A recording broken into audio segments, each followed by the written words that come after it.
Overloading sa mga pasayro sakay sa modern jeepney. Natuki sa meeting kaganina sa Mantawi City Hall. Usa kuno sa practice kaning pagpuno sa masakinan nga nagparog nga pasahero apan padukuon o papungkuon aron di makita sa enforcer sa kadalanan. Ang report ni Nico Serino.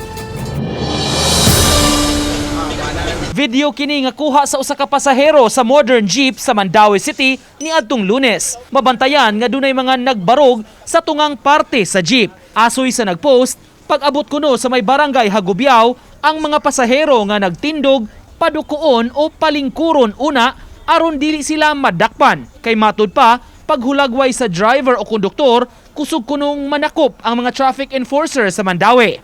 Kining issue sa overloading, usa sa nahisgutan sa meeting kaganiha sa City Hall. Gipatawag kini sa Committee on Transportation o gitambungan sa LTFRB, taga-team o operator sa mga pampublikong sakyanan. Aminado sila, may kakuwangan gyud sa public transport, maong puno-puno og lisod ang sakay, labi na kun peak hours. Di lang po nang sobra na po kay overloading po gayo niya.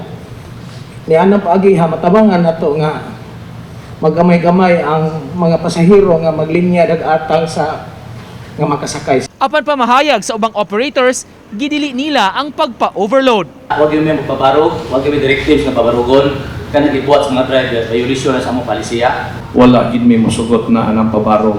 O pilay capacity, mora gani maging patuman karon kay lisod kayo, walay laing mag-suffer kung dili amo ang mga driver. Gitugtan kuno ang pagbarog sud sa modern jeep, apan dili gyud hilabihan kadaghan sa mga pasahero. Agingon sa LTFRB nga pwede mo allow ta og 5 ka standing, pero ang gusto sad sa LTFRB nga kinahanglan nga naay resolution from the council. 4/7 baya unta ato ang operation, so please make sure na mo-cater ta sa mga pasahero antod sa hinanang orasan. Apan sa ilang bahin, giabiso sa team, manakop na gyud sila og overloading. Mo-operate inis overloading regarding ana. Pero akong ikuan sa among operatives nga case-to-case basis, but pasabot kung naalay duha o tulo, okay. Pero kanang grabe nga overloading sa peak hours. Uban ni Godfrey Relien, Nico Sereno, Balitang Bisdak.